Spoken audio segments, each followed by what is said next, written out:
I'm here with the second episode of Sketch with Me. This time I will make a spread about one of my most favorite things, Japanese food. Ever since I tasted sushi for the first time, I've been falling in love with Japanese cuisine. It was even better when I could eat it in Japan. It was so fresh and yummy. Ah, I miss it. So today I will sketch some favorite Japanese meals, and while that I will talk about my vacation memories from Japan. Even thinking about it brings back old feelings. So, grab your sketchbook and drawing tool and let's start in the beginning.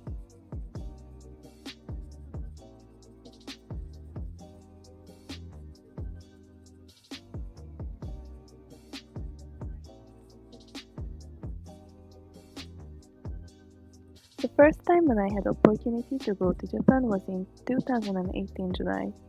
I freshly finished in my graphic design school and couldn't wait the upcoming date for my travel.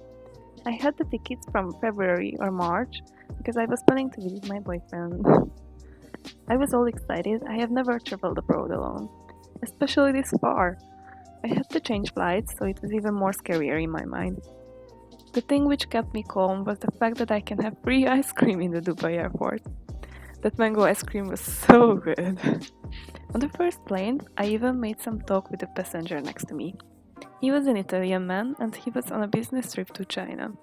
He was very kind to me, invited me for a coffee while we were waiting, and showed me the board where I can get to my next flight.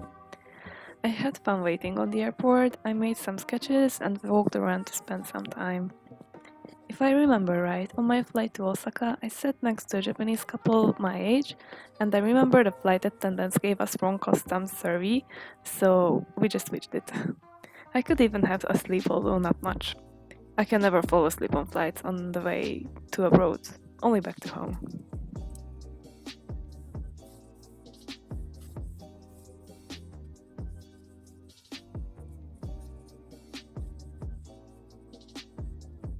Arriving in Osaka, I was very excited. I still had to pass the immigrant board, keep my fingerprint, iris photo with easy. It took some time by the time I could finally get out and grab my luggage.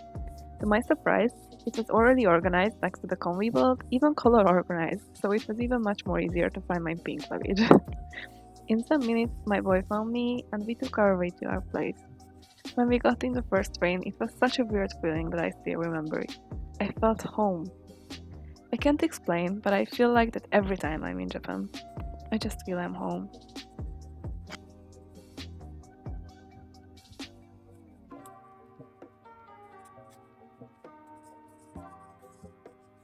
In 2018, I spent almost 3 weeks in Japan and been to Osaka and Kyoto. In Kyoto, we visited Arashiyama, saw the monkeys and fed them. After that, we went to the bamboo forest. We went to the Fushimi Inari and wow, that was a huge trip.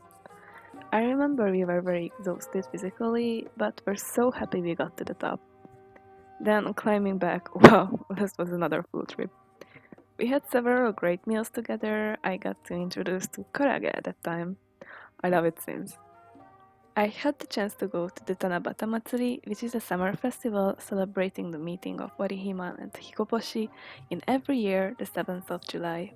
Still loving that story. I could wear a yukata for the first time. And when I hung up my wish on the bamboo branch, my photo was made by a local journalist. I was kinda embarrassed and I have never seen that photo, though it made me happy a bit.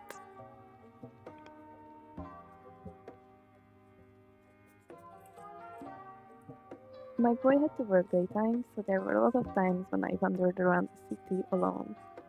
I cherish these times because I'm quite adventurous, and even though I tend to lose my way, I always get to the places I want to see, thanks to the GPS. You have to know, that time I only knew a few words in Japanese, so it was a bit hard and scary to navigate alone, and I went to several museums in Osaka, parks, stationaries. I remember eating my very first onigiri in the park near to our place.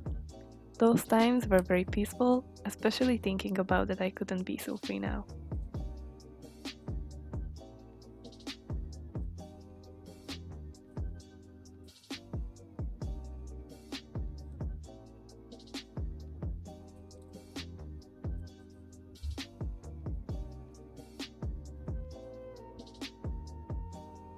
My second time in Japan was 2019 July.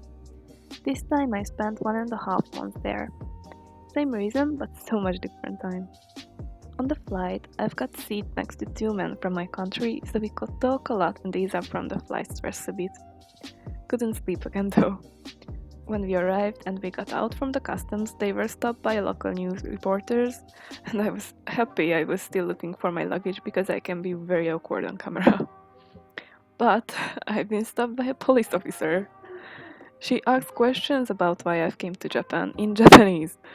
I was embarrassed, but I was happy I could be able to actually speak Japanese to her. Meanwhile, my boy phoned me and helped me out of the situation. I mean, as helped me in the meaning I was socially awkward and not because there was any problem. They were just curious of the immigrants' reasons to visit Japan 1 year before the Olympics. Kind of a survey thingy.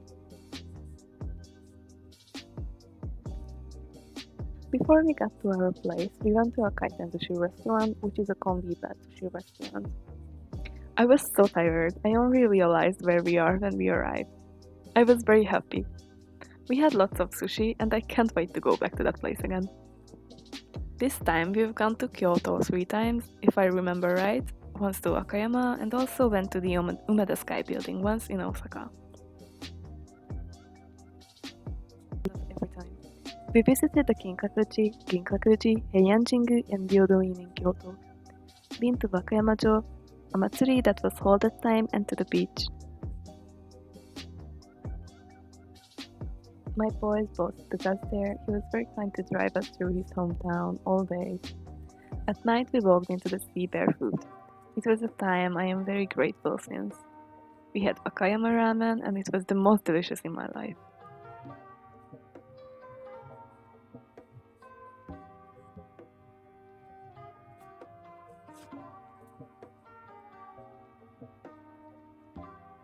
An important thing I would also mention that I was just in the hottest time in Japan. In July and August, temperature can go up to even 40 degrees, so most of the time I was inside the house daytime. Sometimes I went out to the groceries, but I felt more comfortable with the aircon.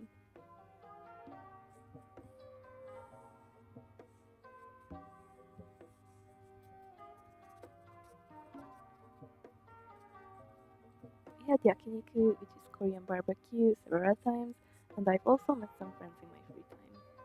We went to Ikuno, the Korean town in Osaka. There is a used manga shop which one of my friends recommended me, so we went to there too.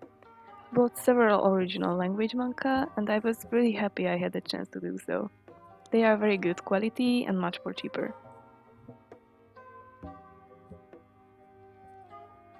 A lot of times we took our bikes to ride through the city. It was really nice and I loved it. Although every time I met local bikers, I've got quite frustrated because there were times when they almost hit me or once caused me to fall off my bike. Anyway, I enjoyed this time, especially when we could go on the riverside. Osaka is a beautiful city. There are so many beautiful places among the high buildings. I can't wait to go back. I had a chance to see famous woodblock print artists exhibition at that time, like Hokusai and Hiroshige. This was really important to me because Japanese woodblock prints are my favorite. Seeing those prints from so close, so amazing.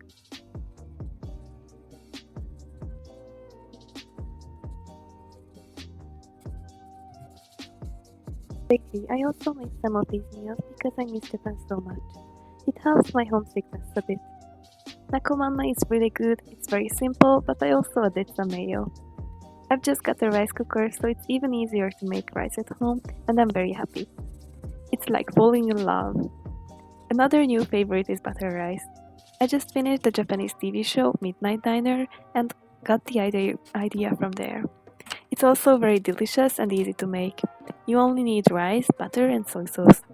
I can also recommend that TV show because it has a very sweet and heartwarming story. I mean, many stories, and funny too. You can find both the 2014 and newer seasons on Netflix.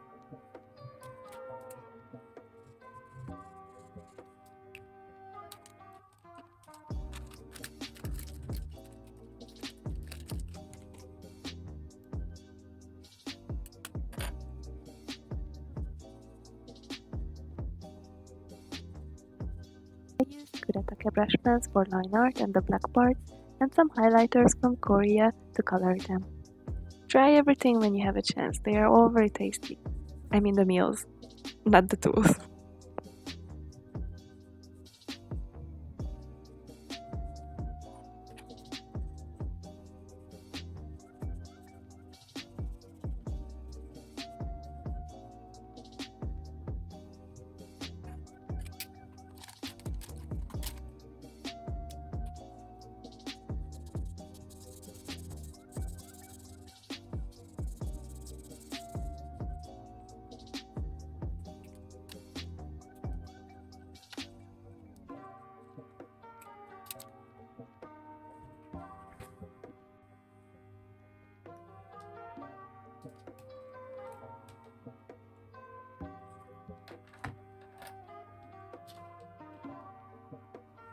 I hope you had fun and liked my stories about my adventures.